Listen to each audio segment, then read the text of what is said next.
So I did I was telling Steve I did a podcast with, was it Mind Pump? Oh yeah, he did a podcast with those guys. I think they're coming in next week. I think. Yeah. Yeah. So we did one date. They invited me over. Great.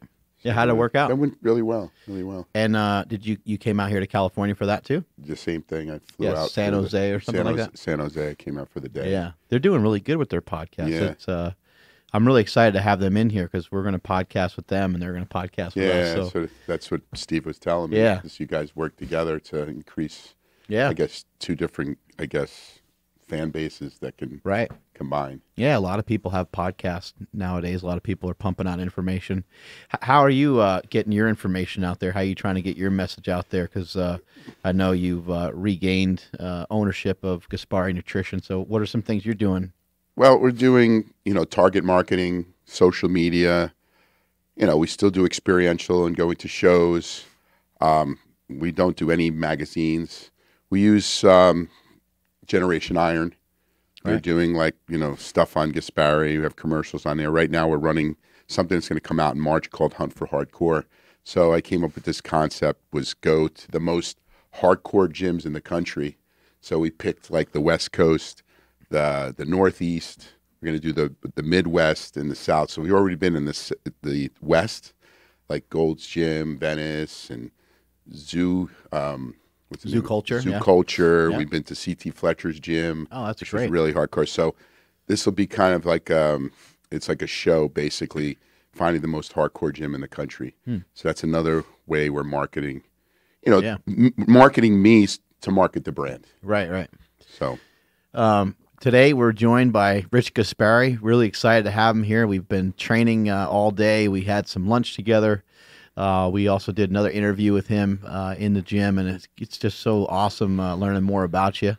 Been a huge fan for a long time, and this is a legendary bodybuilder, and it's great to have somebody in the building with so much experience, both in fitness and also, competing at such a high level like that, and then also driving your business to such a high level. So it's awesome having you here today.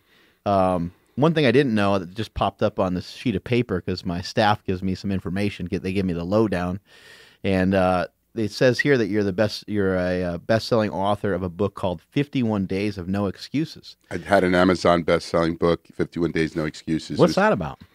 Well, it was basically a book. Sounds hard. 51 days. Well, Andrew, try that, buddy. 51 days without any excuses. What happened was I was inducted into the Muscle Beach Hall of Fame. So I was asked by Iron Man, I'd love to see you on the cover. Now I haven't got myself in diet condition and bodybuilding. I was 48 years old and I was asked to get back in shape after I retired. I was in my early 30s. So basically I got myself in shape in 51 days.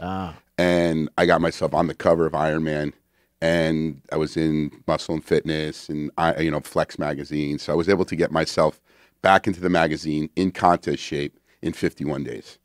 The book was also about my life experiences. So when you read the book, it tells me how it tells the reader how I got myself in shape, but it also has stories about my life, starting from how I started my company and, the adversities I went through, when I started Gaspari Nutrition, my parents' house burned down, different things that happened to me, as I competed, living with Lee Haney. So it was a bunch of stories, motivational stories. And I always believe that, you can have all the knowledge in the world to do something, but if you're not motivated to do it, you're not going to really, put yourself in passionate to do it. You have to have a passion.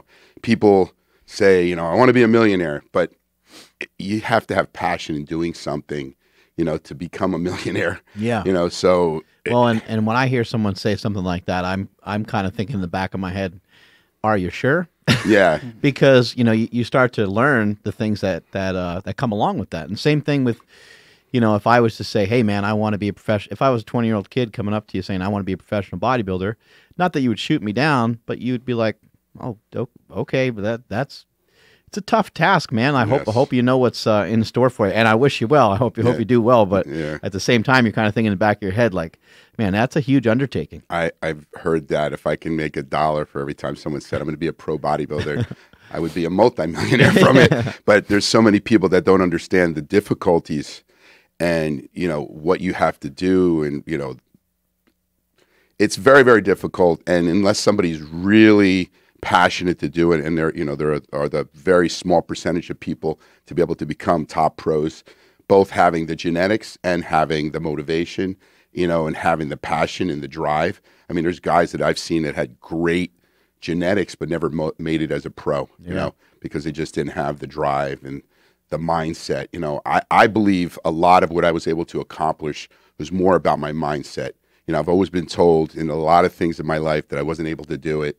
And my mindset was like, I'm going to do this. And if I push myself and I believe what I'm going to be able to do it, I'm going to do it. But I mean, of course, it's going to take the work. It's going to take, organization. You can't just like say, I'm going to do something without all the other steps that are involved in making yourself successful. What's it like being involved in a sport? Bodybuilding is unique in a sense that there's a lot of people that drive cars on the freeway. Millions and millions of people have cars and they drive, right? Mm-hmm. But they don't consider themselves a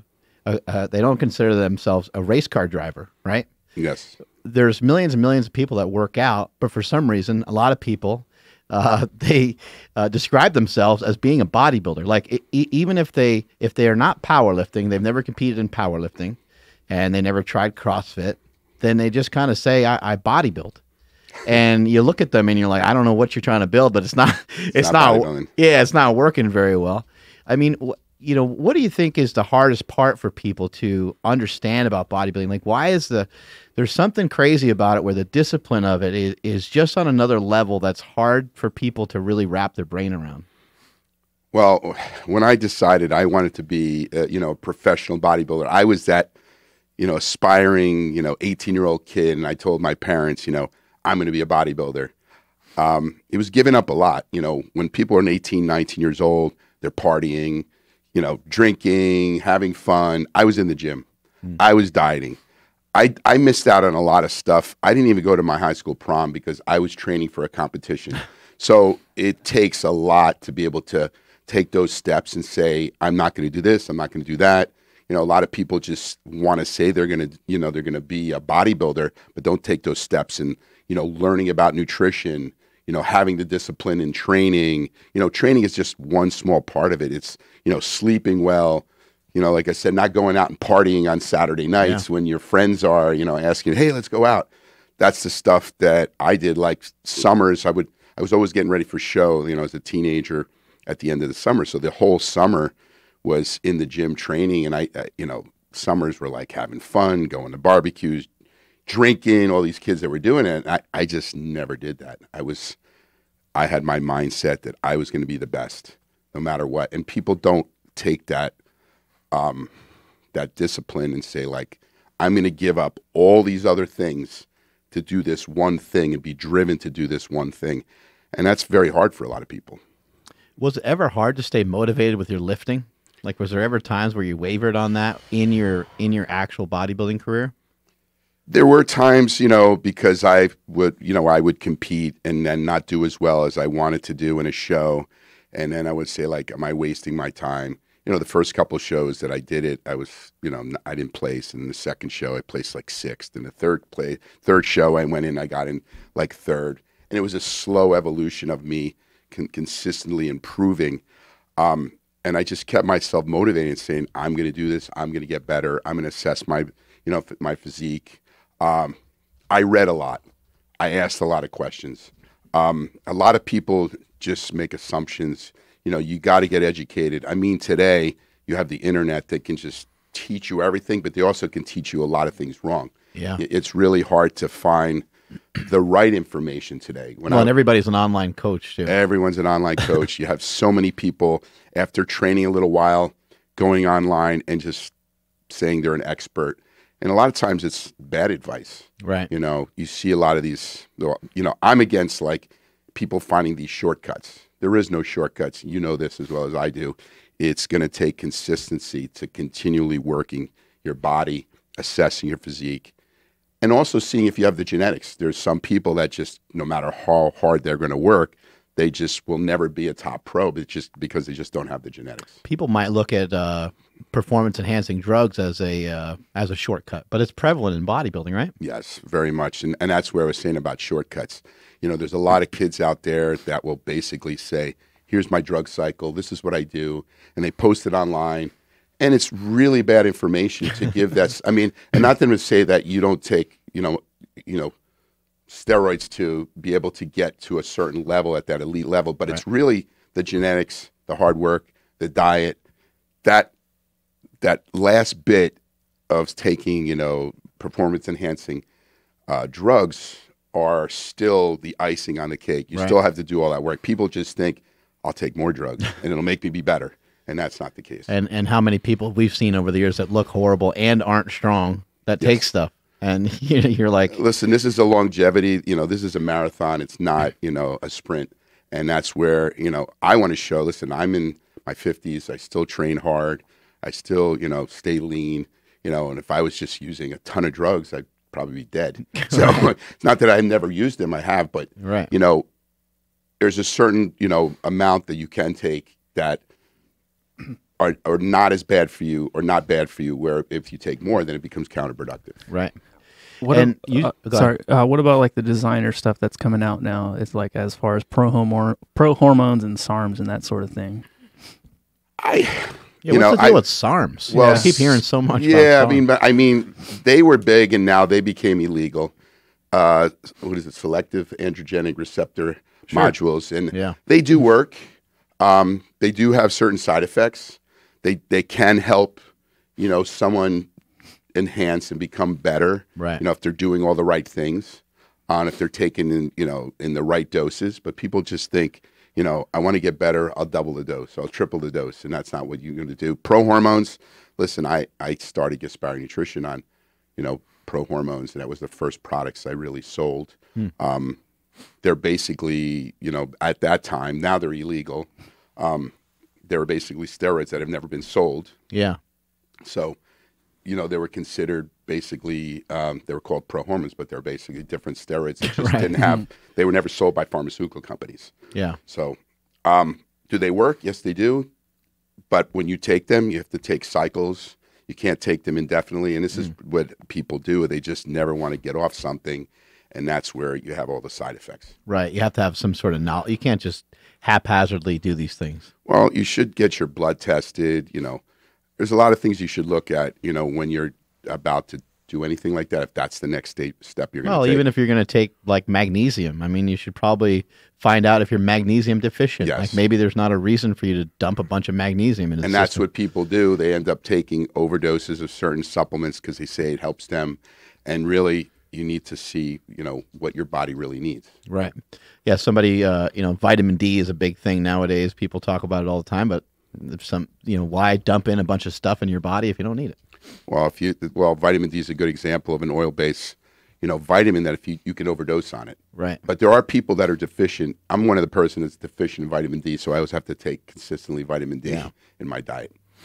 How did you get into fitness in general? How'd you kind of discover lifting weights? That's funny. I was this, 10-year-old kid, where it was funny. I had a friend of mine. He I would go out and play baseball and play with this kid. One day we were going in his basement. When I went into his basement, I found stacks and stacks of these muscle builder magazines. So I'm looking through and I'm seeing pictures of Arnold Schwarzenegger, Franco Columbu, Lou Ferrigno, Robbie Robinson. And I was looking at these pictures. I'm like, oh my God, these guys are like superheroes. They're gods. So I would go to my friend's house to basically read these muscle magazines, to look at these guys, like who are these guys that can look like that look like superheroes. I was a big comic book nerd, so I love reading the Hulk, Superman, and so when you're looking at these bodybuilders, I was like, these are like real life superheroes. They look like to me. So that's where I got that interest, in wanting to become a bodybuilder, and it was funny. It's just from that point on, I just wanted to learn more and more about bodybuilding. By the time I was 13, I was already in the, training. I took my brother's weight set. He had this old York weight set, and I just started, training in the basement and taking magazine, articles and reading them. The first book I read was this guy named, I think his name was Tony Randall. He was an old-time Mr. Universe, but he had this thick book on how to be a bodybuilder. Right. And it was this guy that was like an overweight powerlifter, turned into a bodybuilder. So that was like my first book that I read. And I learned about Joe Weider. And to me, Joe Weider was like God, because if I can get to see Joe Weider, you know, I made it in bodybuilding. So that was my goal, is one day to move to California to get to meet Joe Weider. Did you get to meet Joe Weider? I got to meet Joe Weider. I moved to California basically when I was 19 years old, turning 20. I moved to California because I got offered a job. I went into the Nationals.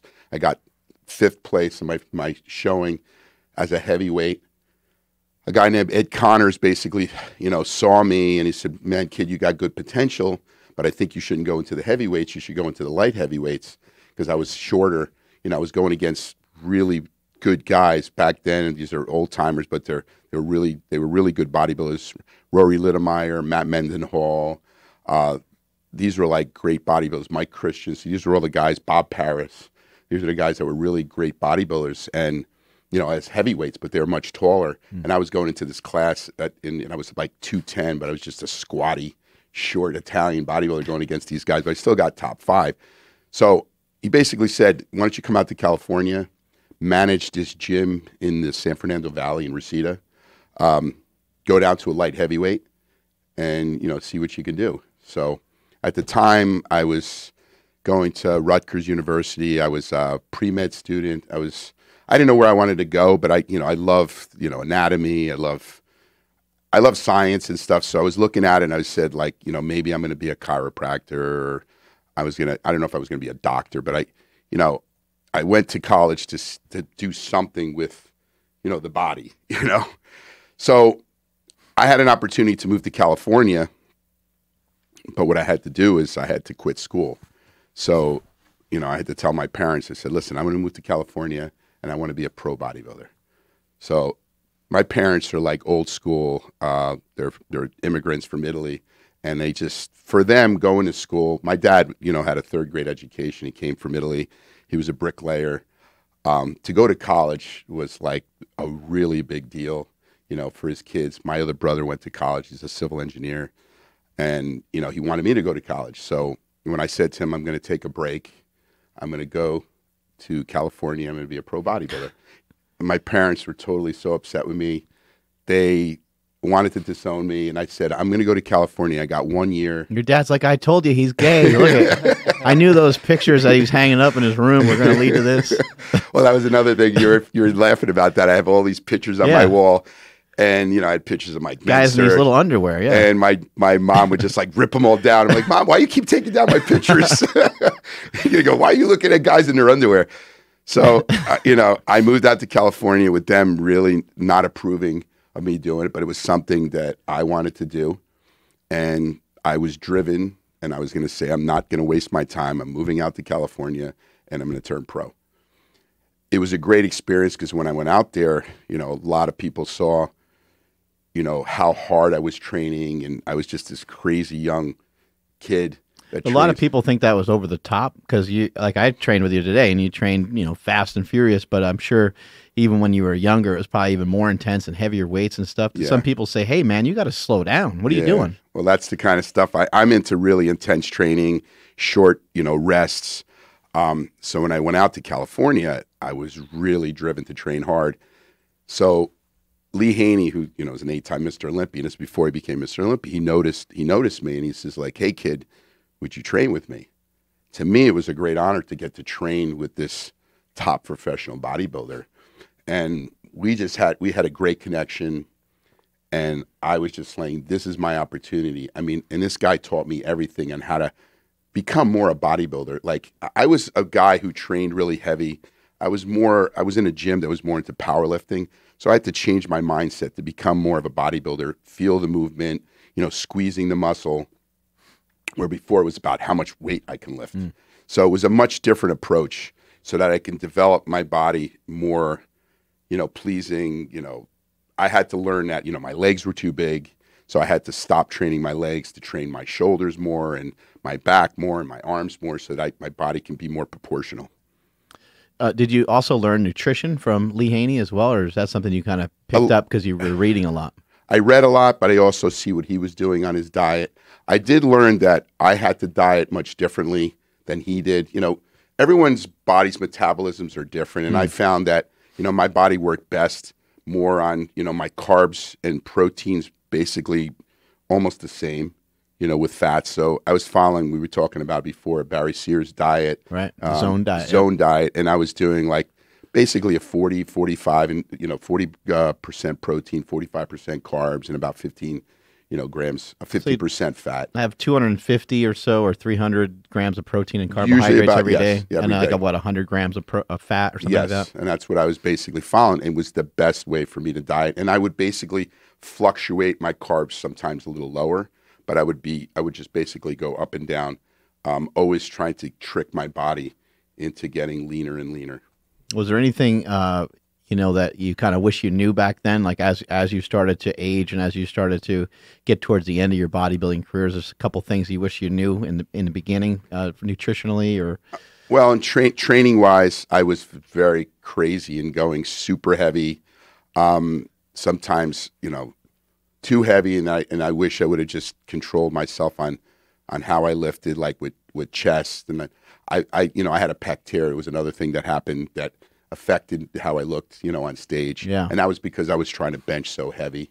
It's hard, you know, you get excited, you know, and I always thought, you know, Jay Cutler did a great job of being reserved in the gym, and he's gotten hurt a couple times too, but it's tough, you know, you get in the heat of the moment, you get into a workout and you want to just like overload the weight, you know. When you talk about guys like Jay Cutler, I mean, they came after guys like myself. So we were almost like the guinea pigs of training, you know, a certain way. And then the mistakes that we made, those guys learned from us.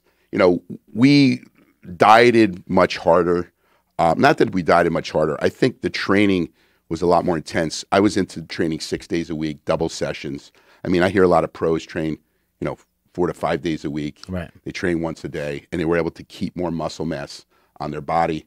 You know, I think we were basically on a slightly overtrained state, over dieting. So yeah, I learned a little bit after that, but it was kind of toward the end of my career because I started getting myself bigger. But I was almost done because I had so many injuries. But like I said, I was a guinea pig for the future of guys like Jay Cutler and all these other guys. To get bigger, did you need more rest, or you're able to still get up? Because you said you were, I think, what, 250 pounds? That's pretty big. I stopped training like these double sessions and started training once a day, less sets, more squeezing, and I just learned to train less to develop my body instead of going on overload with these like 2 hours a day, you know, twice a day. I just think it was so much, but I was following the old Arnold Schwarzenegger training principles. Right. So I followed that. I never believed in like training like Mike Menser, you know, with the heavy duty, which I know one set, which I don't believe it was one set. It was always like 3 warm-up sets. So it's still like 4 sets, but he called 3 warm-up sets and then a final set. And I think that's how I started training, you know, later on to gain more muscle mass. But before, I think another thing is like different is guys, as they got bigger, their obliques got thicker, their waist got thicker. In my era, it was always about having a really small waist. So as soon as I started gaining more mass, it seemed like I always, like my obliques and my waist got thicker. Even if I was chiseled and hard, I started getting that blocky look. So I was always trying to have that look of just very lean, you know, with a very small waist. Why is it that some people, even high-level bodybuilders, why is it that some people you think just can't get the diet part dialed in? Like, how is it that one person can do it and another person can't? Is it purely just like willpower, how bad you want it? Or are some people just better at being hungry than others? Like, these are things I'm trying to figure out because I really like to help a lot of people. A lot of people listen to the show. There's many, many examples. People listen to the show or follow my Instagram. I've lost over 100 pounds from my powerlifting days. Wow. And it's something I like to share with a lot of people is that, you know, I'm a lot more similar to them than they recognize. I'm not that different. I did make some choices. And like you mentioned with your bodybuilding career, you decided like, I'm not going out. I'm not doing some of those other things. But my message is that I think a lot of people can do this. A lot of people can lose weight. A lot of people can get in better shape. but it's just going to be a long-term process. It's going to take them a while, and it's just trying to create some of these new habits. As you just said, to be able to diet, it takes a habit. It's like a habit of discipline yourself to make sure you stay away from refined carbohydrates, and just learning to stop eating certain types of foods and looking at food more as just fuel to build your body, not to eat food as an enjoyment.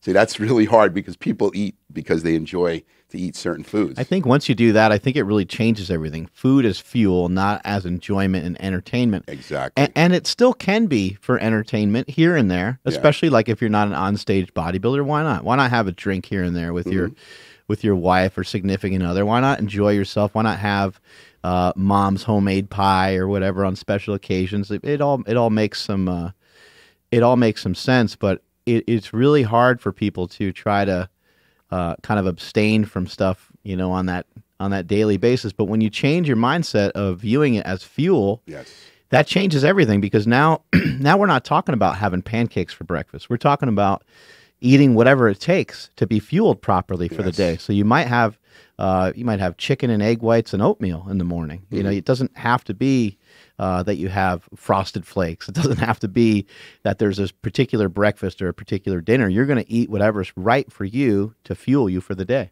Well, that's the mindset that I had when I wanted to be, the best bodybuilder. I knew that I did have the ability to really get lean. I was fortunate that, I had that really thin skin, and I just wanted to continually progress in learning how to diet better and better. So as we said that food did become a pleasure, food became a fuel, and food was a way for me to be able to get to the end result in being the best bodybuilder. So I changed my mindset. Food was just something that you used as part of your regimen of diet. And what I did to, like you said about people making mistakes, what I did that a lot of bodybuilders didn't do, because like back in the day before me, people would just follow, Arnold would follow like a low carb diet, before a show, and, shed fat. They weren't that ripped. They got lean, but they didn't get super ripped. I wanted to be super ripped. I wanted to be striated. How can I have that look? What I did differently is I also kept a log. So I had a nutrition journal of everything that I ate. Oh, wow. So that's something that I did differently. Actually, I put that out there. You did that for years? You wrote everything? I did that for years. So I would write down everything I ate, the amount of calories I was eating, how I felt. So when I kept that log, that made such a big difference. So like I said, food was a fuel. Okay, what can I eat? So I would put down, my breakfast, my snack, my lunch, my dinner, and, my other snacks. So I eat 6 meals a day. And then I would assess my training. How did I feel? Did I have energy? Did I not have energy? I would play around with carbs and then see what would happen, and how I felt in the gym. Was I stronger? Was I weaker? It was like a constant study. So that's what I would do. So I would look at that and assess it by macronutrients. What was my macro?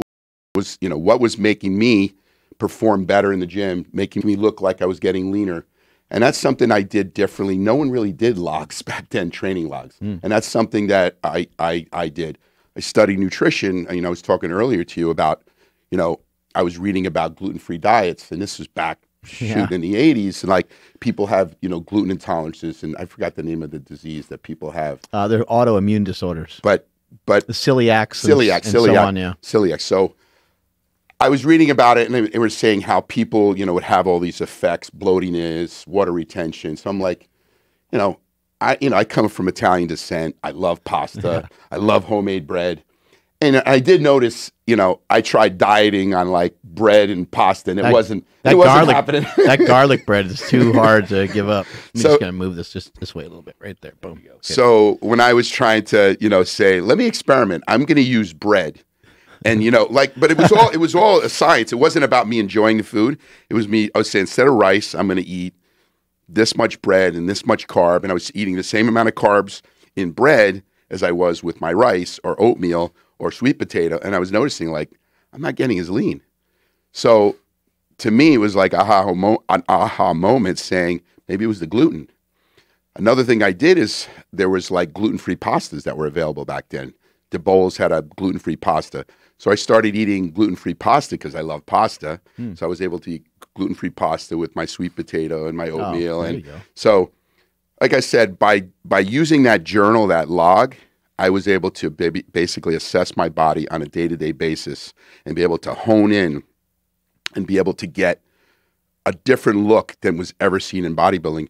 When I competed, it was funny because the champion at the time was Lee Haney, is like 8-time Mr. Olympia. But more bodybuilders wanted to know what I did because I was that second place guy. But I was the guy who's the first bodybuilder with striated glutes. I was the guy who was getting cross striations in my shoulder and my legs, and I had a totally different look than other bodybuilders have had ever. So I set a new standard in the sport, and people wanted to know, how is Rich Gaspari doing that? So when I used to write in the magazines about keeping a log and a journal and all these things, I read once, like Dorian Yates goes, Rich Gaspari taught me about writing, everything in a book and a journal and a log. And he used that to become, one of the best bodybuilders in the world. That's awesome. It's the striated glute thing is kind of a funny marker, but that's really how you're dialed in for a show. I mean, you had striated everything else. You had striated serratus muscles, striated pecs, you had striated triceps, the shoulders, and but the last thing for a lot of people is to get your butt to be striated. Yeah. Obviously, you got the Christmas tree going, and you got everything else going, which looks phenomenal. But when I was prepping for my bodybuilding show, I was starting to get into striated shoulders and starting to look pretty impressive for me. And I would send pictures over to my coach, and he's like, don't call me back until you have striated glutes. And I was like, damn it. And so you're the guy who messed everything up for the rest of us. Well, you raised the bar too high, right? Well, that's what I said. I set the standard. And then after my standard, it was not only about, being striated. Then the guys were like Dorian, they were striated and they were bigger. Yeah. So it's like I set that standard. Then it went to another standard. But it was pretty cool for me to be able to set something differently and, add something to the sport that everyone had to follow suit after after me. The amount of discipline that this takes is just it's unreal. And I only did a little glimpse of it in doing one show, but you were doing it for a decade, which is pretty brutal. But what are some things that you carried over? Because the discipline of bodybuilding, I always tell everybody, there's a lot of hard sports out there. There's a lot of sports that are very, very difficult. And whether you're doing MMA or whether you're a professional football player, it doesn't really matter what you're doing. You can kind of look at the job in a bunch of different ways, and you can kind of say, yeah, they're kind of a 24-hour-a-day job. Mm-hmm. But bodybuilding, it's like, everyone knows if you didn't eat properly. Yeah. Oh, no. Everyone knows if you had a cheat meal, you had too many cheat meals, too close to the show. I mean, you come in 2 pounds, holding 2 pounds of water, and you're done. You went from being second to being eighth, right? So, what are some things that you carried over from bodybuilding into business? Well, as you said, bodybuilding was not just training in the gym; it was a lifestyle in disciplining yourself in all aspects. Resting, eating properly, supplementation. Everything was part of this lifestyle in this Spartan lifestyle to become this, to try to become this, a great bodybuilder. Being a businessman is very similar, where you have to discipline yourself. Like, when you first start a business, it's disciplining and being careful to not spend money and take the money and reinvest. Some people start businesses and right away they start taking out money from the company, and they can't grow that company because they're spending money because they want to still have a certain lifestyle. So a lot of times you may have to suffer for sometimes many years before you're able to then take the fruits of the reward of the profits of the company and start giving it to yourself. A company itself is like, it's its own animal. The company has to be fueled, and the person running that company has to be second. That business is the business that you're disciplining to, make sure you have the fuel. The fuel is money. The fuel is being disciplined to be able to, get up early in the morning, work on what you have to do in marketing, what you have to do in product development. Everything is for that business. It's discipline for that business because it's a second person that you have to have much less, live sometimes on nothing, because you have to get that business to then get to the next step and just make higher and higher profits so that you can eventually live off that business. That makes a lot of sense. What motivated you? What inspired you to start Gaspari? Well, if you knew anything about when I competed, I was very much into supplements. Back then, supplements were very basic. They had proteins, they had, desiccated liver, creatine was just coming about, branched chain amino acids. But I used all those because I felt that, supplements were going to give you that extra edge. I believe that if someone trains so hard, they cannot get nutrients from foods alone. When I hear people saying, yeah, I'm able to train, but I'm able to eat, a proper diet, so I don't need any supplements, I said, you're full of crap. Because if you're going to diet really hard and your body is basically losing body fat and you're trying to maintain muscle, you have to fuel the body, and it can't be just on foods. Makes sense to me. I don't think our body was really designed to do any of that stuff. No, it's not designed to get down to 2% body fat, hold on to muscle, and being able to train as hard as you do, do cardiovascular, weight train, and then think you're going to be able to stay, keep recuperation, keep that muscle. And your body's protection is to lose muscle so that it holds on to fat. So you're trying to do the opposite. So I believe supplements like glutamine, branched chains, proteins, vitamins, you're not going to get all those nutrients from foods alone. It's impossible to get all the, vitamin A, vitamin B, vitamin C. You can't get it from just foods alone. You're not going to eat enough oranges, to get vitamin C. You're not going to get enough protein. Well, you may get protein from chicken and fish, but a lot of times it's easier if you can just have a protein shake. You're not going to get creatine. You get creatine from meats, but if you can add that creatine, from a supplement, it makes it much easier. So I believe supplements were a way that I became, a great bodybuilder. I used supplements before any of those bodybuilders I competed with really used supplements. So for me, it was a great transition period. I owned a gym. I was doing nutritional counseling at this gym that I had, and I was getting great results where I was selling more supplements than I was selling diets. So I started looking at that and said, shoot, it's much easier to sell this supplement than spend 1 hour with a client. So I just felt it was just a transition for me to go into, and I just started investigating. What happened to me is I got injured.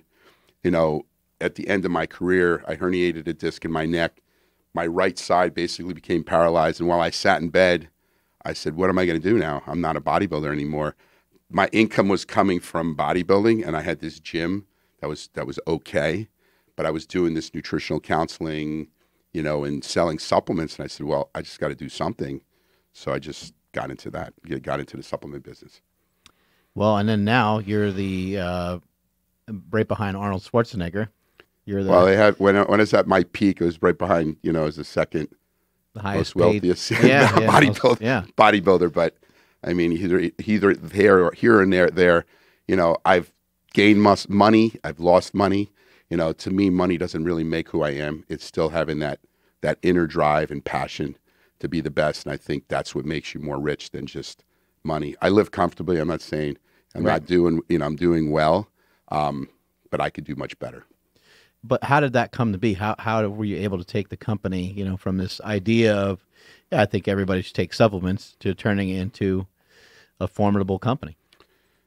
Well, I was talking to you earlier about what are my strong points, and a lot of it has to do with just having that ability to be able to to talk to people, and building relationship building with people and getting out there. One thing I did that a lot of people, which is very hard, is I did a lot of traveling. You see now these current pros that are out there, and they learn from me to go out there, travel to Dubai, travel to Australia, travel to Europe. So I was traveling the world, visiting places, doing these tours, and pushing my brand to grow the supplement company. And that's what I did, is just the relationships I build, and then me traveling and busting my ass to go from place to place to place to place, slowly built that brand, more and more and more. So a lot of it was just hard work, is getting out there. I would do a California tour, visiting all the stores in California, then doing a seminar. And that's how I was pushing the brand. If I go to England, I set up a whole tour going throughout all of England in, 2 weeks, visiting all these places, visiting all these stores. And that's how I basically pushed the brand. If you look today, a lot of guys are following suit and doing that. You see people traveling as much as they could. And that's how I think I grew the brand to become this global brand. It's just a lot of work and just getting out there and constantly, promoting it. It's like running for president. When you do that, you got to go place to place, kiss babies, shake hands. Right. And that's what I did. It's just, my dad was always told me, my dad was a blue collar bricklayer. And he said, if you want to get anything in life, you got to work hard. Now, my dad worked really hard physically, and I did not want to do that. And I didn't want to be a bricklayer. I didn't want to work physical, but you still can have the mentality of working hard in other ways, traveling, seeing people. And I think a lot of people go like, wow, you have a great life. You see the world. It's hard to live out of a hotel.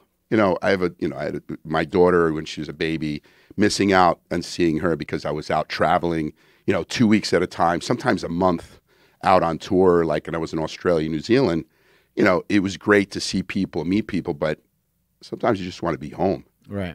So that's the part that I did. And that again takes discipline. Like in bodybuilding, you basically are saying, I'm going to give up, being at home and doing things there to do this other thing that in the end result will build, a company and give you an income. You mentioned some like bodybuilders that you looked up to. You mentioned guys like Robbie Robinson and stuff. But when you kind of think back and you really look at things, do you think maybe your dad was more of your idol than maybe some of these bodybuilders? Well, my dad was my idol for the fact that, he always instilled in me that you're not going to get anything without hard work. I'm Italian descent, so a lot of people will be like, oh, you're Italian, you're like in the mafia. My dad was so anti-mafia because he believed mafia, you basically were scum because they were leeches that took away from hardworking people. And he was like this mentality that there's no shortcuts in life, stealing money or, shortcutting or taking things from people. In the end, you're not going to be able to, it's not going to work. It's going to be short-lived. So everything has to be through hard work and time. Just that when I saw what he did, I was like, God, my dad would come home after, 8-10 hours in the sun, blazing sun, as a mason covered in cement, and just so tired. I mean, in the end, he had all these back problems, knee problems, and I was like, I'll never want to do that kind of work. So I ended up becoming this bodybuilder, and I told you at the beginning, he was really against it, but then he saw the passion and the drive I had.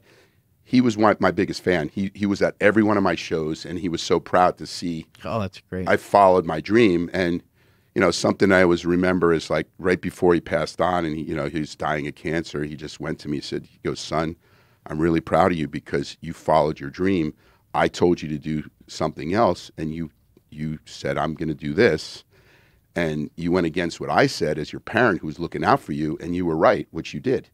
So.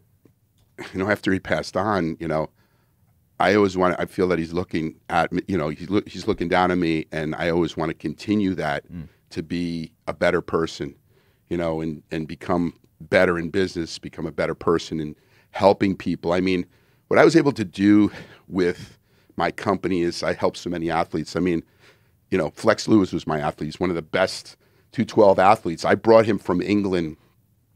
He's Welsh, so he's not going to say he's English, but he came from Wales, and I saw the potential in this guy, in this kid. I saw like, wow, this guy can be a great bodybuilder. I signed him up before he even turned pro. I saw the potential in that guy, and I worked with that guy and used him in my marketing. And as you can see, right now, he's one of the greatest, bodybuilders. I work with Branch Warren. Also a great bodybuilder, hardworking guy. He really reminds me of myself because he's one of those guys that said he didn't have great genetics, but the hard work that he instilled, he became a great bodybuilder. And, I became really great friends with him. We still talk, he's doing some businesses, and I'm always like proud of him. And Flex Lewis too. Flex Lewis is doing amazing. He's doing really well with businesses as well. And when you were talking about how much you traveled and how much you were kind of on that grind, he was the first person that popped in my head because anytime I traveled anywhere, I always seen him He traveled with me, and we went to a lot of places, and he learned a discipline that I said, if you're going to have a contract with me, you're going to bust your ass. You're going to work. You're going to work for him. And he knew that working for me meant he was going to travel. He was going to be a spokesman. But I feel, he always says, I learned a lot from you. Branch says the same thing. He learned a lot from you, And I'm proud of Branch now because he's gone on to, retire from bodybuilding and, have his own business, and he's doing really well. Hide Yamagishi was another great, bodybuilder, but great person.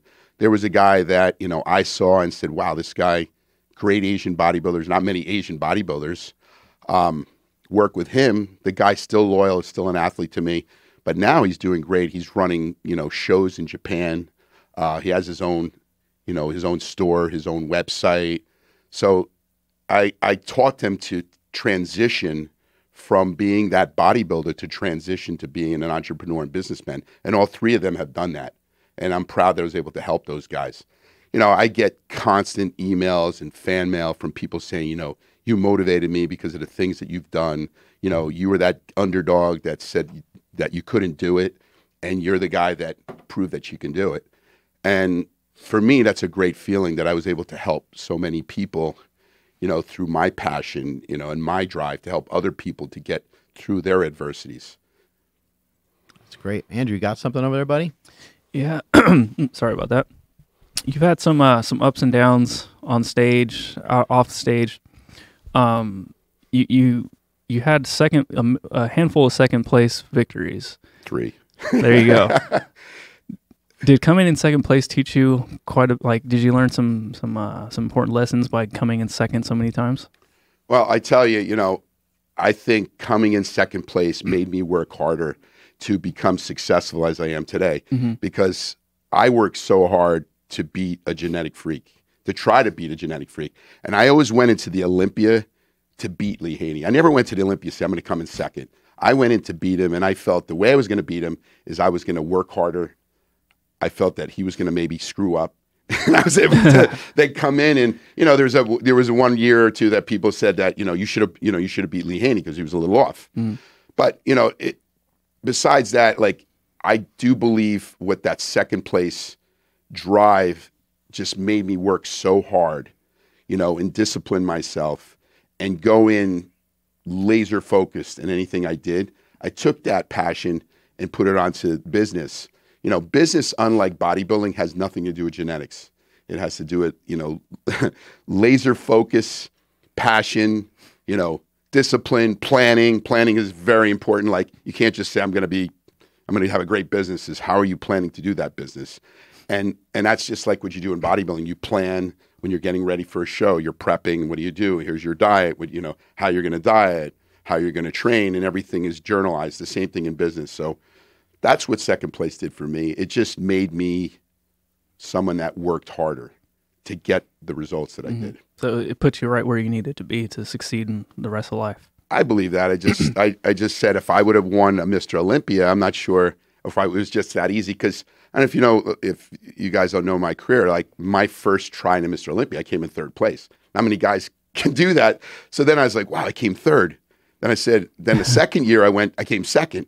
I said, I guess I'm going to win because I went for third. And then I didn't win. I just kept, trying and trying and trying. But, I thought it was going to be that easy because, my amateur career was actually a little bit harder than my pro career because at the beginning I was winning everything. At one point in bodybuilding, the only guy I ever lost to was Lee Haney. So I was winning all these pro shows, Grand Prix, until I lost to one bodybuilder. It was the first time when I lost to Lee Labrada. I never lost to a bodybuilder. And that was really hard because at the time I was, a guy that I was always looking at that one guy. That's the guy to beat. And then I got beaten by somebody else. Like, oh crap, someone else can beat me.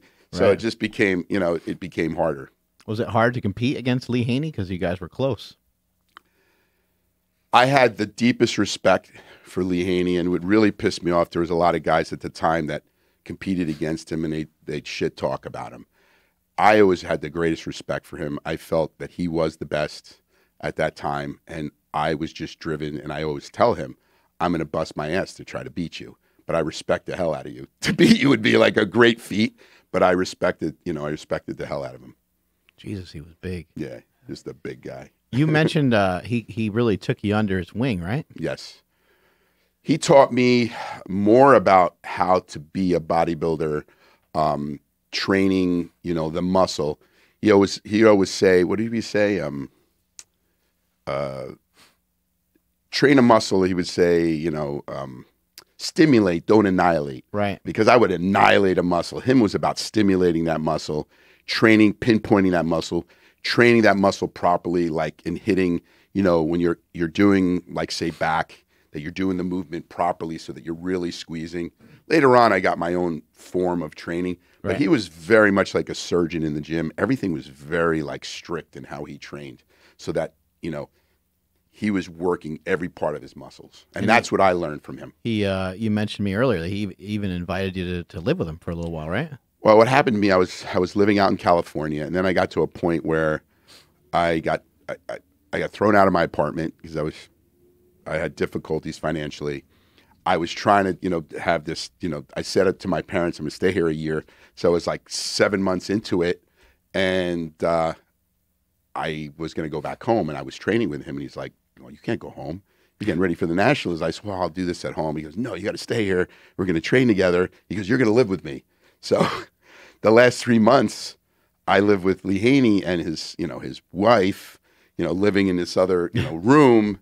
And it was hard because, we're in this apartment, two guys dieting, grumpy. There were points sometimes I was like, I'm going to say irritable with his wife. And he was like, either you apologize to my wife or I'm going to kick your ass. So I was at the center, it was really hard, at the point that I was like dieting. So it was, it was a great thing because he did that. And that's why I said this guy, he's a great guy. He's a spiritual guy. If you ever met him, he's just like this really great person, besides being a great bodybuilder.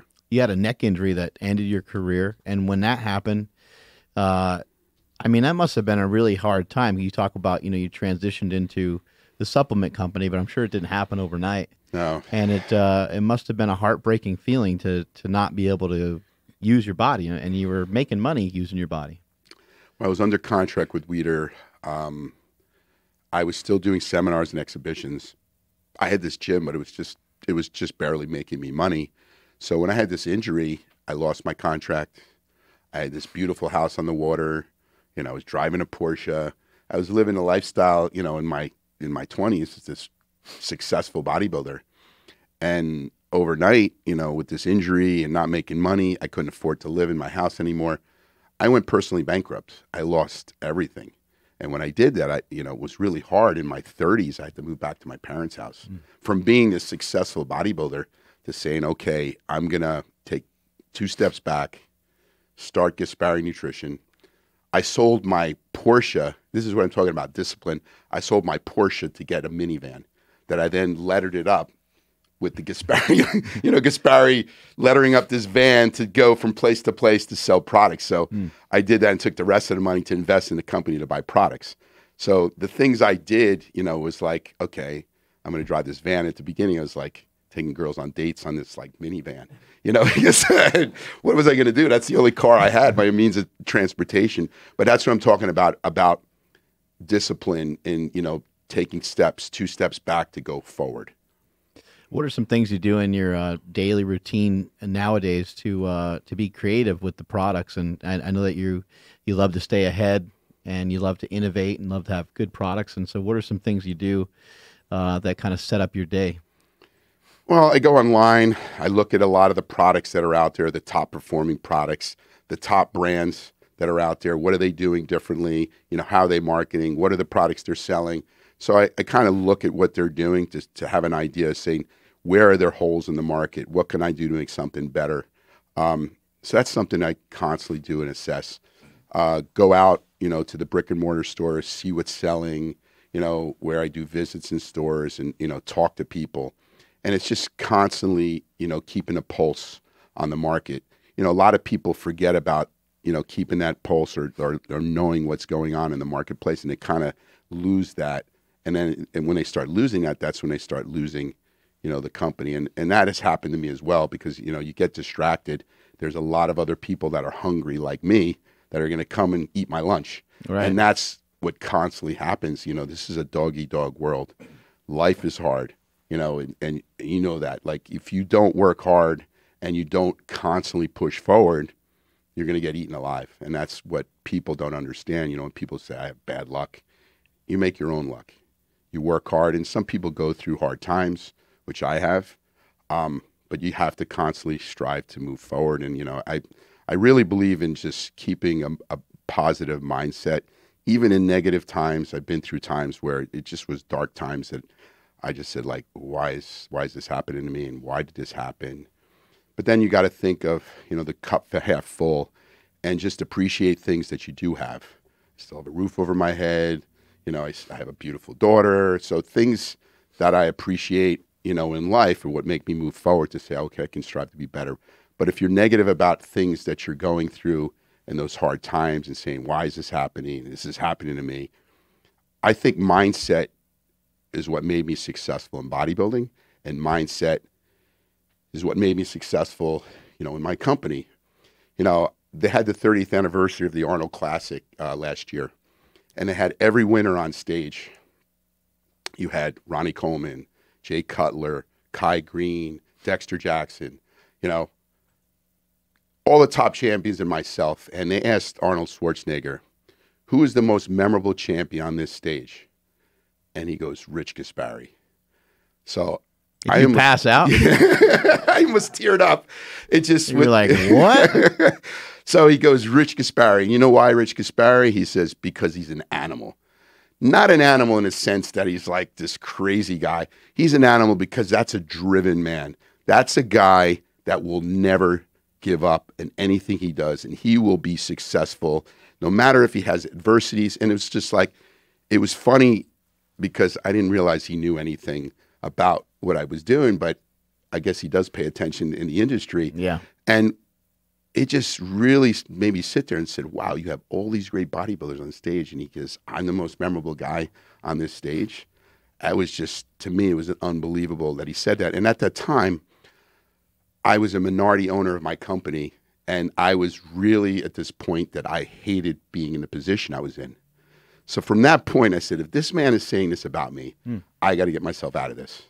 And from that point, when I got back home, I went there and said, I'm buying back my company. And by August, I was able to do that from March. You know, it's amazing. We all need a little boost, you know, and sometimes somebody just reaching their hand out and picking you up when you need it most, it makes a huge difference. Definitely. And that's why I said it's, you know, you just sometimes have to have somebody just be there to like say, you are great. You can do these things, you know, and sometimes you just second guess yourself. And, you know, people go like, wow, Rich Gaspari, you've done this, you've done that. And, you know, a human being, I've been through a lot of adversities. I've been through great things that have happened as well. But, you know, I always look at myself that I just have to, you know, if I fall down, I got to pick myself up, brush myself off, and just keep moving forward. If I don't move forward, that's when you die, you know? They say that you have like the amount of thoughts that you have in a given day. It's a rabbit hole to go down and try to research, but for argument's sake, let's just say there's 60,000 thoughts that you have in a day. Some people estimate you have like 700,000 thoughts in a day. Wow. But what they say is, regardless of how many you have, let's just say you have 60,000, they say the majority of those are negative. Wow. And you are second guessing yourself, and you do need reassurance, and you do need to communicate with somebody else to have them kind of help that idea along, or something has to happen for you to have like inspiration towards kind of moving forward on something sometimes. And a thing like that from somebody that you hold in such high praise is so powerful. And then now it caused a cascade of a bunch of other things. Talk a little bit, if you don't mind, a little bit about how you became a minority owner of your company that you spent all this time building. Well, about 8 years ago, I went through a personal travesty. I went through a divorce. With that happening, I lost, when you're sitting there with. Did you own the company with your ex? Well, I owned the company, but because of her being married to me, I understand. she ended up becoming my partner. Yeah, in the business that I started, before we were married, and it ended up that now in a divorce settlement, she owned half my company. So I never knew that I had a partner, like a business partner. I thought I just had a wife, but. Yeah, that's a saying in business. They say the worst thing a businessman can do is get married because it cuts your assets in half. And you're seeing that with Jeff Bezos. Now that gets half his business. Yeah. So when that happened to me, it was a very, bitter divorce. That affected my mindset. That affected my passion. At the same time, I had a lot of other things going on. I was going through employee lawsuits.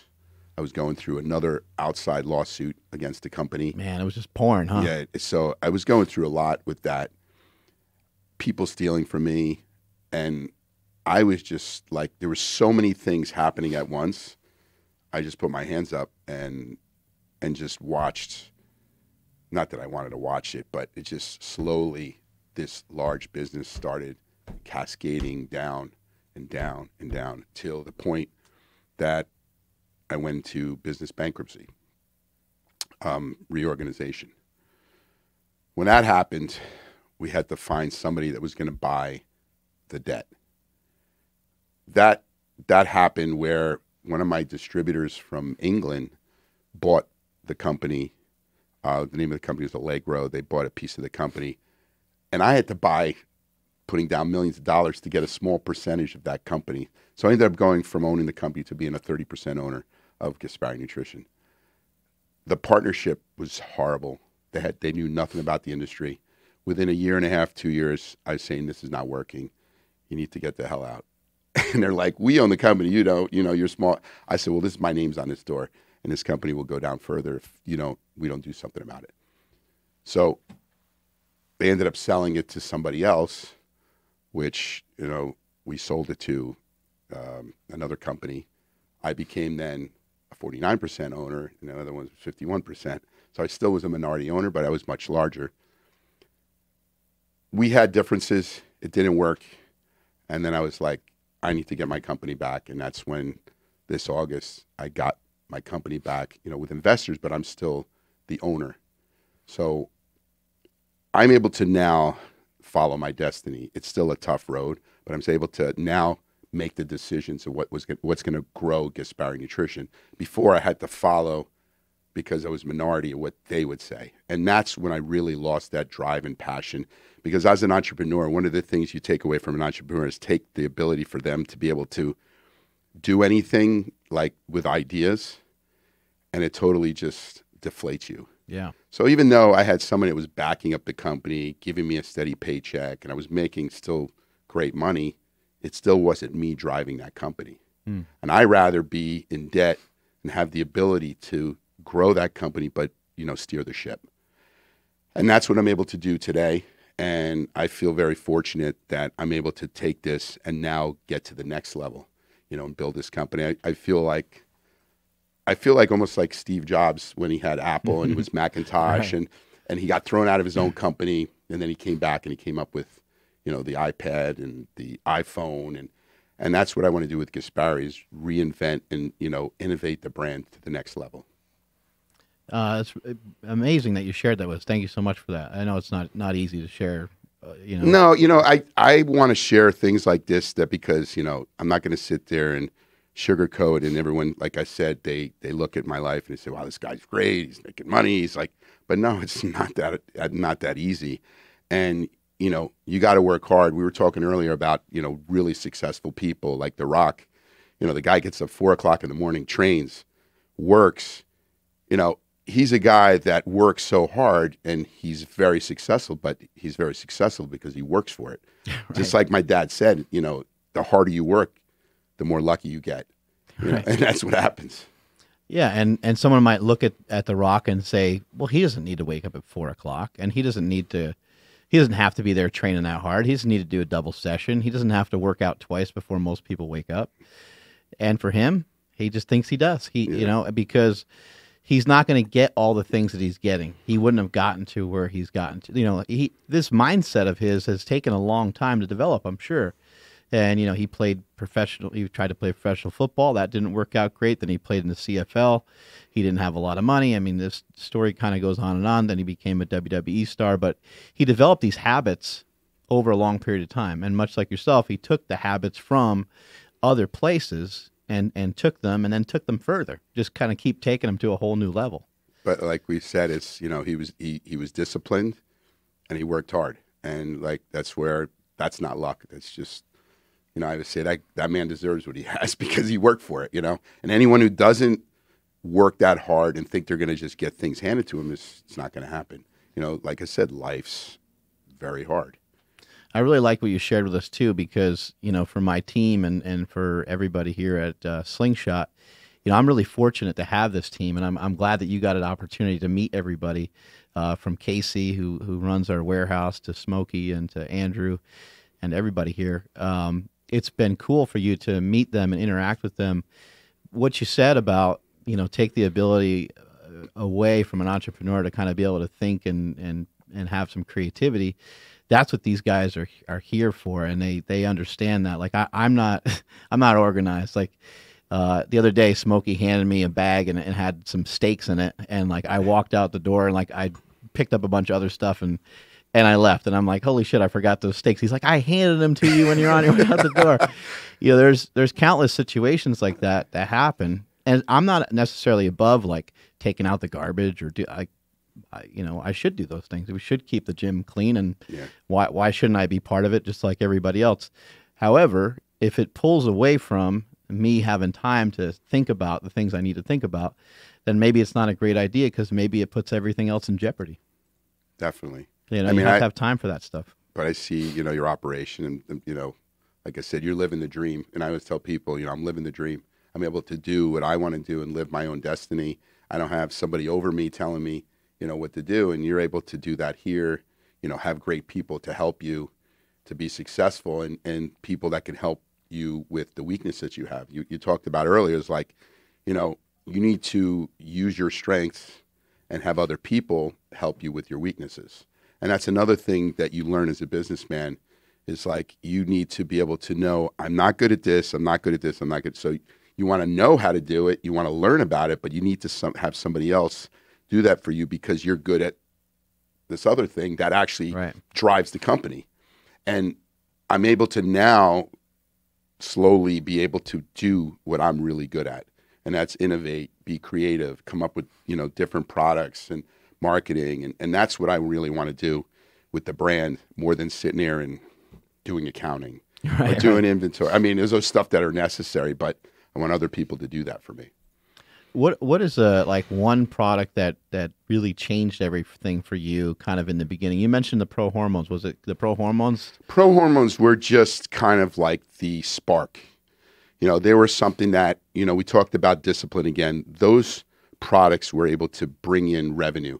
You know, you know, I didn't have, you know, an angel investor put money in. I had to take products, save millions of dollars from those products, and then take that money to invest in other products. So the product that really became my top product that was at the time very innovative was I was one of the top companies or one of the first companies to have a pre-workout. Super Pump 250 was my pre-workout. At the time, there was two pre-workouts in the industry. There was NO Explode and there was Super Pump 250. Basically, they were the red bottles. I was the blue bottles.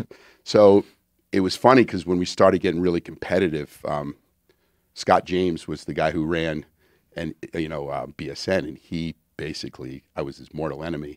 He would tell his employees, "You can't talk to him. If you talk to him, you get fired," because he also had this like mindset, like we were at war.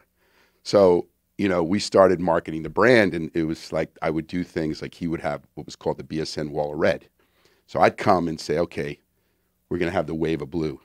The Wave of Blue, I said, waves break down walls. So we need to like take down his. I want to real battle, huh? Yeah. So it's like take down the red walls, put up the blue walls.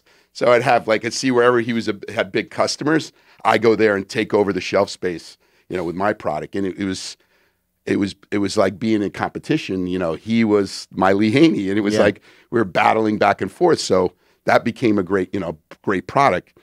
At the time, you know, proteins were not my forte. I was selling pro hormones. I was selling pre-workouts. So they were going like, you can never sell a protein because that's a difficult market. So I came up with this product called MyoFusion. MyoFusion ended up becoming one of the biggest proteins of the time. I was able to, what I did differently with that product is I looked what was missing in the market. Back in, I guess, early 2000s, like if you drank a protein, it tasted like dirty water. You know, it had the protein, but it just didn't have a great taste to it. It just, you know, it was like sweet chocolate water, you know, or sweet vanilla water. It tasted like a protein shake. You always kind of knew it. The aftertaste was there. Or there was Metrex that tasted like glue. You know, it was down your so I was looking at it and I said, like, what do I need to do to make a protein taste much better? And it's not about the flavoring, the sweetness, it's the mouthfeel. So one of the things I discovered is like, you know, Cremora, the stuff you use in Coffee Mate, you know, the Coffee Mate, that stuff. It has like this like creamy feeling, you know, and that gives you this better mouthfeel. So I was able to take the components of that and add it to a protein. And as soon as I did that, I changed the mouthfeel of proteins. It became more like a milky, tasty, not thick with gums, but more of like that's just like nice mouthfeel with flavoring. I changed, and then MyoFusion, like, boom, became really big because I was able to do something different.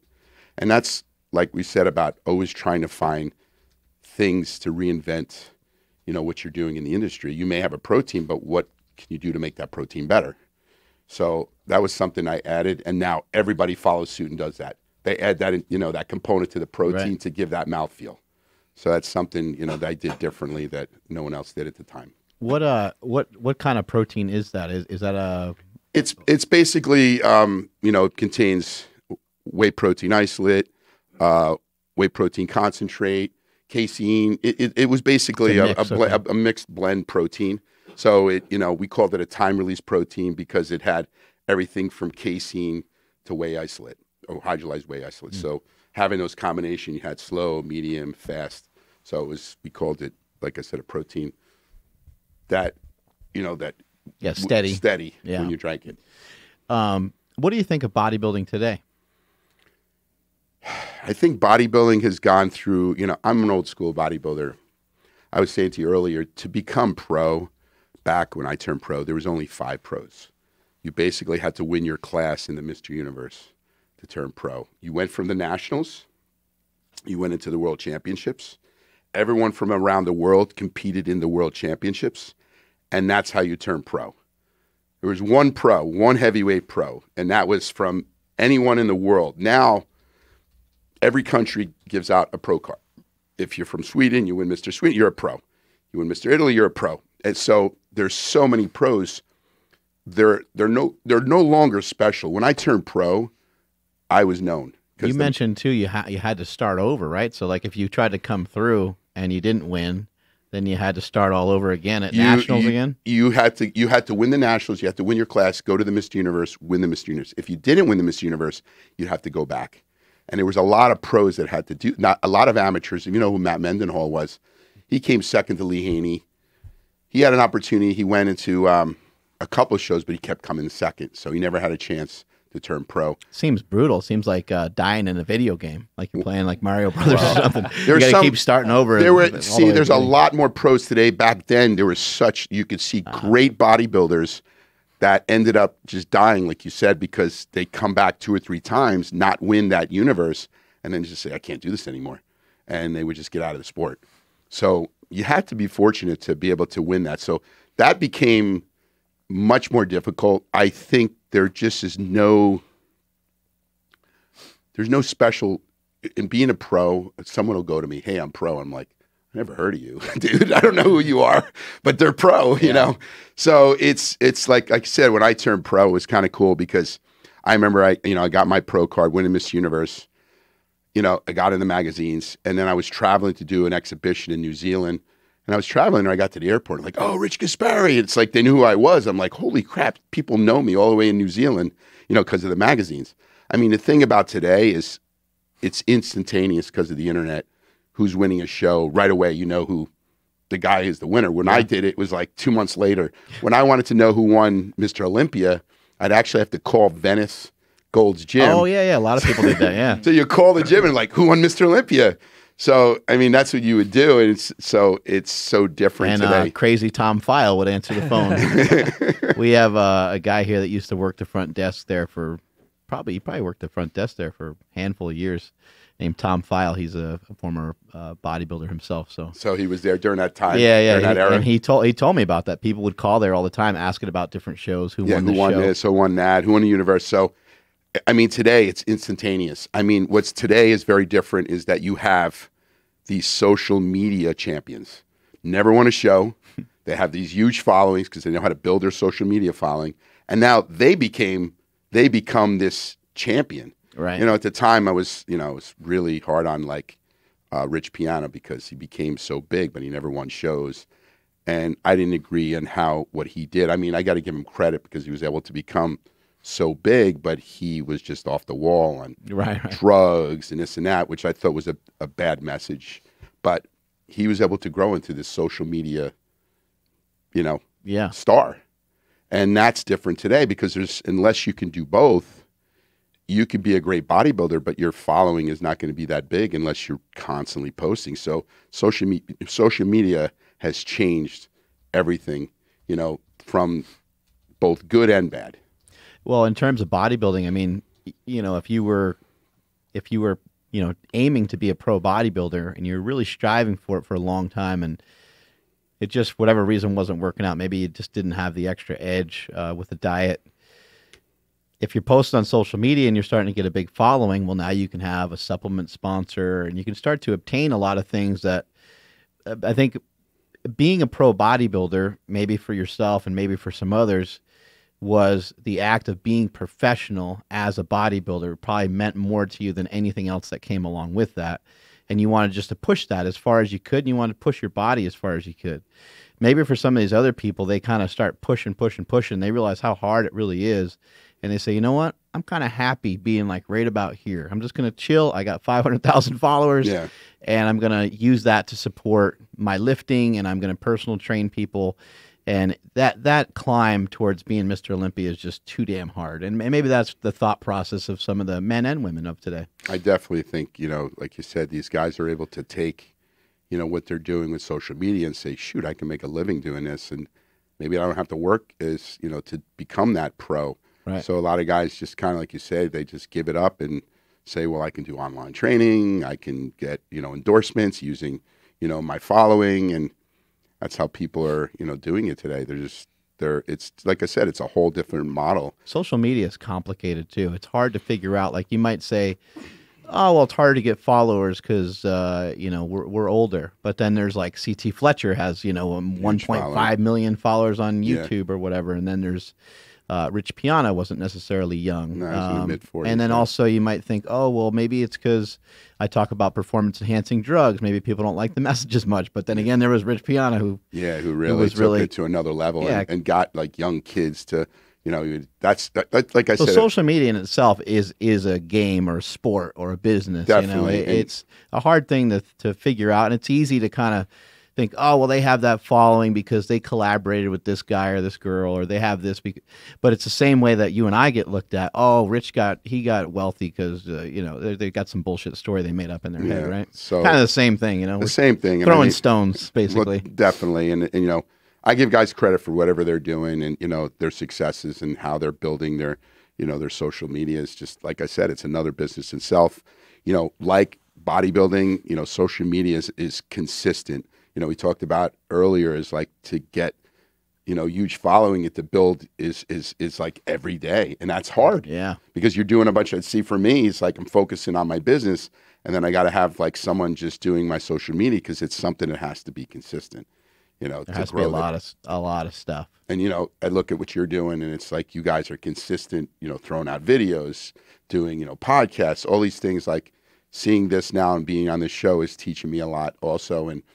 And learning how to market, the company differently. Like this is the new. That's a lot more than you got from Mind Pump, I'm sure. Hey, I'm just kidding. I'm just kidding. I had a good talk with those guys as well. This was more enjoyable. We got to train. We got to bond. We got to eat. We got to build up our back. Yeah, our lats are huge on this podcast right now. We don't even fit in frame. That's cool. What's harder? And I want you to actually think about this before you answer. What's harder, pre-contest or post-contest? In getting ready for show or after the show? What do you mean by post-contest? What's harder mentally and physically? Pre-contest or post-contest?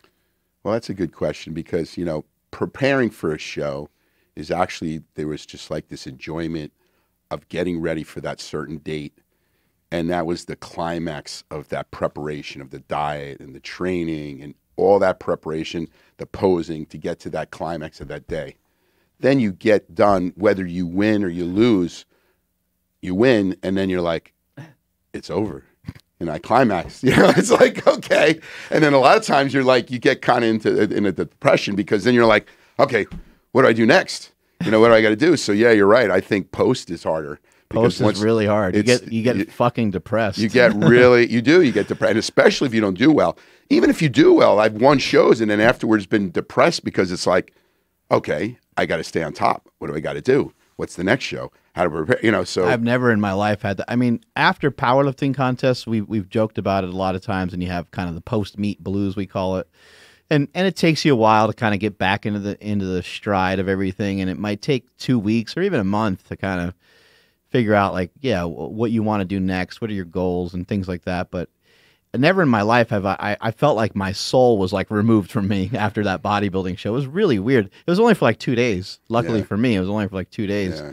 And I was just like doing nothing anyway, so it didn't matter. But God damn, I didn't know that was going to happen. You're that right. Blindsided the shit out of me. They did tell me, like, you know, getting close to the contest that you're going to feel weird and weird shit's going to happen. But I didn't really realize that it was going to happen after the show. Yeah, you're right. You get to this climate. You know, it was a really incredible experience as I went through a Grand Prix tour, and I did the Olympia, and then I did 7 pro shows. Oh, my God. So when I did that, it was a show every weekend. So can you imagine, like, going in a show, then, you know, climaxing, depressed, then going to the next show, and then, you know, climaxing. Like bipolar. Yeah, it was up and down, up until the last show that I did. It was like 7 shows.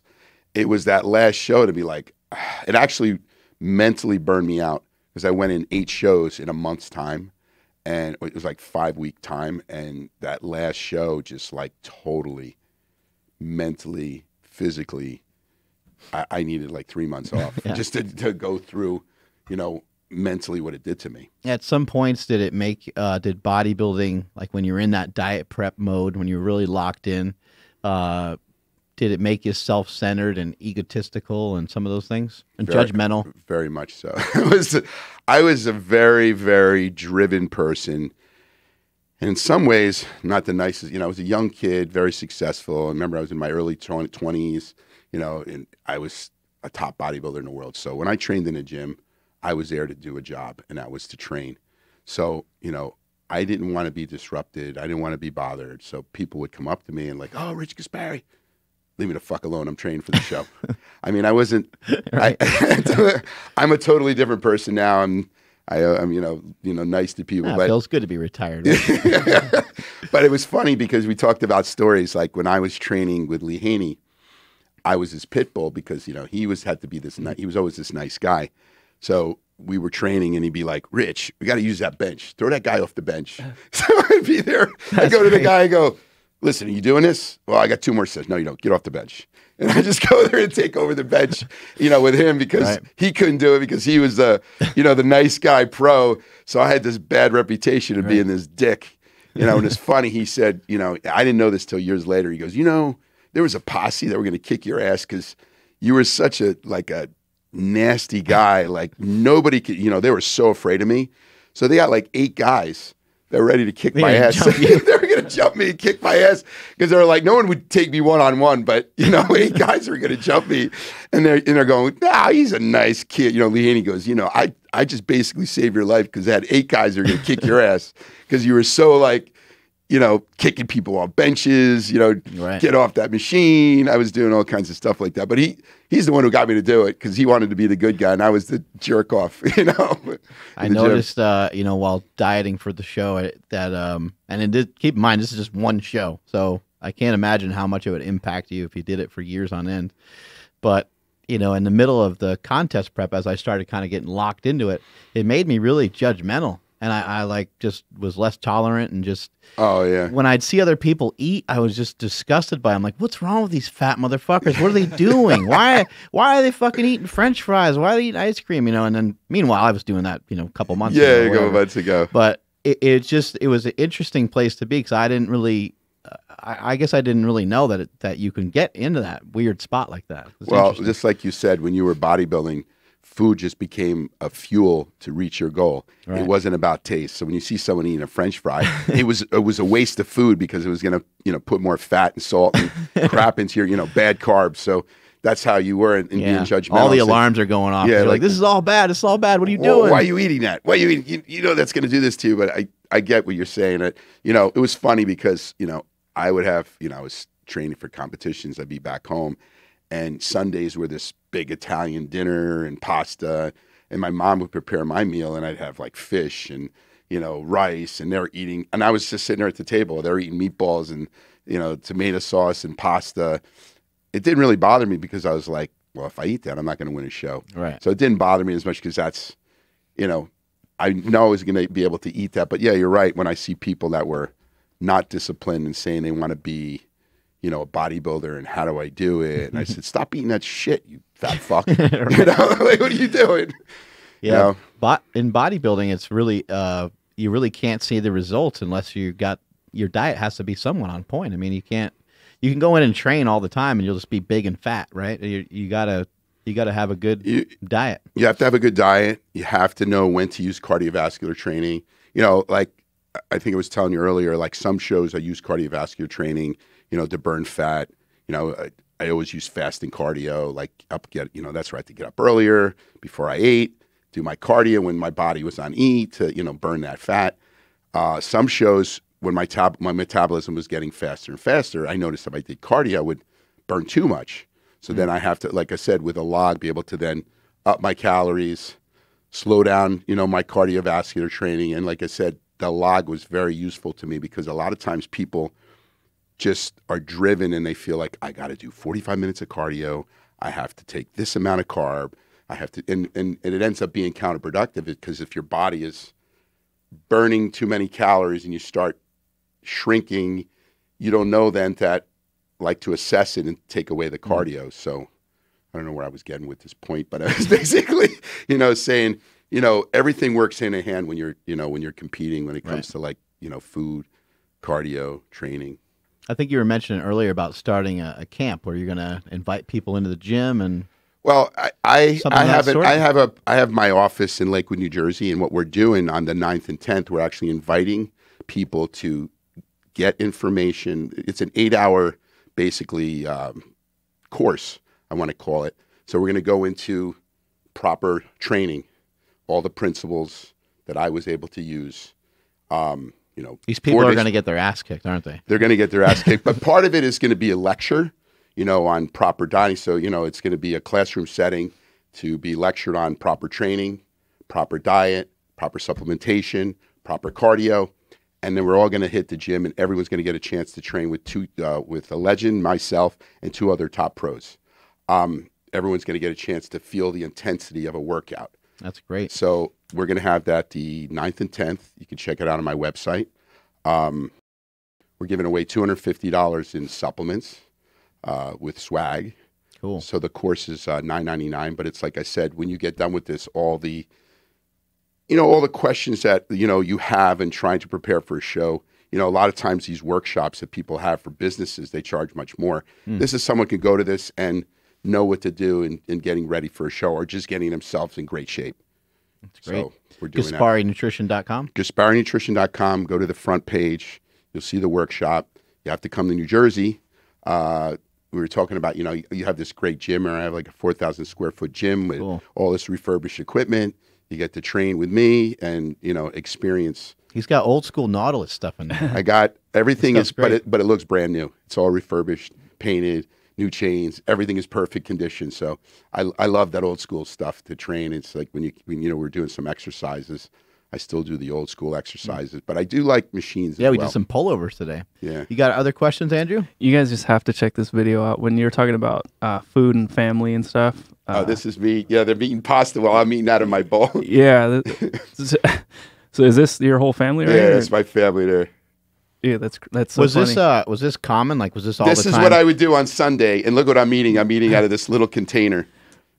They did a really good job because they don't even show what you're eating. Everyone's killing pasta and spaghetti, and Yeah, it's that's like, what I'm there eating. it is. I'm eating broccoli, fish, while they're eating all that, that other stuff. Yeah. That was a concoction of were that many people in your house kind of all the time? Italian families. You have these big dinners. Yeah. Sunday was a very important day. My grandmother's house, I mean, I'm Italian as well. My grandmother's house looked like this it didn't matter what day it was. It looked like that all the time. That's the way it was on Sunday. My cousins, my aunts, my brothers, and that's one thing that couldn't Italians help but have. be fat. Yeah, really. That's cool. And then a handful of people keep asking about what is it called? Size on pre-contest and why it's not around anymore. We are making Size-On pre-contest. What it was the components of Size-On, which contain creatine, leucine, and other anabolic aminos to help, for recuperation, repair, and muscle. We are making a new Size-On. It's going to be called Size-On Pro, which is going to be similar to the Size-On pre-contest. So if you guys are looking for it, we're looking to make that later on in the spring. We're coming up with some new products. If you guys want to know, basically in March, we're going to come up with a new super pump called Super Pump Aggression. Super Pump Aggression is going to be a very powerful, stimulant-driven pre-workout. It's going to have the components for pump as well. So that's going to be coming out. We had a product called Detonate. We're coming out with DTN8, which is going to be a new fat burner that we're coming out. So Size-On Pro, if you guys are looking for it, that's going to come out soon. Which will be basically a non-carbohydrate anabolic supplement. Nice. So, I know you were saying earlier about, you travel a lot. You actually go to the stores, you talk to people and stuff. Mm-hmm. But if you're looking, if you just type in, whatever, nutrition supplements or whatever it is, how are you guys able to stand out, in such a huge saturated market? It's a very hard thing. That's a question they constantly, have to answer or try to figure out. What you look at is you have to you can't conquer every market. So you have to conquer channels. So it used to be before that you can be in every channel, be successful. Now you have to try to focus on a certain channel like, Amazon or, certain websites, and then you just market on that website to grow sales. Sometimes it's difficult to be, the brand for all channels, to build up. But it's a constant battle, like you said, because what's changed when I did this brand 20 years ago is that everyone thinks that having a supplement company, you talked about, you didn't get into supplements, but it's become such a saturated market. Oh, yeah. Fortunately, because I have a brand that's like over 20 years old, there's still, there's a demand for it. Yeah. So I'm able to keep that going, and like you said about how do you build the brand, doing this here and being on this show today, hopefully we'll have some people that have an interest that maybe have never heard of me, and want to see what I'm doing. I've done other podcasts, doing a lot of target marketing. Well, at this point, too, you had the brand out for a long time, and you've done a really good job with it. But there's probably a lot of people that are like, oh, yeah, I've tried those supplements before. And they're like, I didn't even know, they didn't even know you were behind it. Yes. Right? Like, I run into that sometimes. So it's important. funny because, the young kids that don't know who Rich Gaspari, like, who I am. And I think guys up to their 30s kind of know who I am, like in competing and followed it. But then when you get into the 18 to 20-something, yeah, how would they know? They have no. I'm this old dude that looks good, for his age. Yeah, and I think it's just letting them know, be aware of who I am, and trying to right now we're trying to get that market, that 18 to 25-year-old demographic, which is marketing the brand with, younger, hipper, athletes that push the brand using social media. we're doing something differently. You know, ask me like, how do I conquer all, you know, how do you try to be this brand that can be recognized amongst all these other brands? I mean, we're doing something differently. Before, everything was through distribution, so you made much less margin, but you sold everywhere. Now, because there's such saturated markets, you can try to grow and try to, maybe I don't have to make 100 million, I can do 40 million, but have a higher, you know, have a higher bottom line profit, net profit. We're focusing now on our website. You got to talk to these guys here. All they want to do is spend my money all the time. You know, to spend your money. That's all I want to do. Yeah. So we're building the Gaspari website, and you know, we're selling on the website, growing that website, and we're seeing success. Like I just started. This is the first time I'm really doing direct to consumer sales, and we're seeing results very quickly. And I think, you know, month by month, we're going to see the growth of that. Just like watching yourself grow as a bodybuilder and watching the website grow and just doing different ways to grow it. But I believe that now a direct-to-consumer model is the way to go because it is such a saturated market. So you can kind of build up channels, you know, certain channels that you're making a higher net profit, but not working as hard to try to sell $100 million worth of product. Right. You know, that's the difference. Anything else? You're all good? Well, early on, were you testing out your supplements yourself? I'm a guinea pig for all my products. Even today, anything I make, like I'm doing this new Super Pump Aggression. I've been using it, you know, seeing great results with it. I will be. Well, today was unfair. Then. I didn't know about this. Well, I didn't even get to use Super Pump Aggression, so we didn't get to use it. But I do like what I'm doing now. It's going to be different. I'm going to be looking for influencers to try the product, give me their, you know, critique the product and post that out. So we're going to be doing stuff like that with the new products. You're going to get all kinds of DMs from people wanting to be your affiliate and blah, blah, blah. But, well, if you have 10,000 or more and you have a good engagement, contact me because we're looking for, you know, guys, influencers to be able to test a lot of the Gaspari products. Cool. Terrell will be the first person to hit you up. That's right. Where can people find you?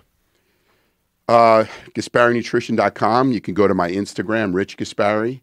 Facebook, Rich Gaspari. We have Gaspari as well on Instagram. Like I said, just, you know, go to the website or you can see me on Instagram.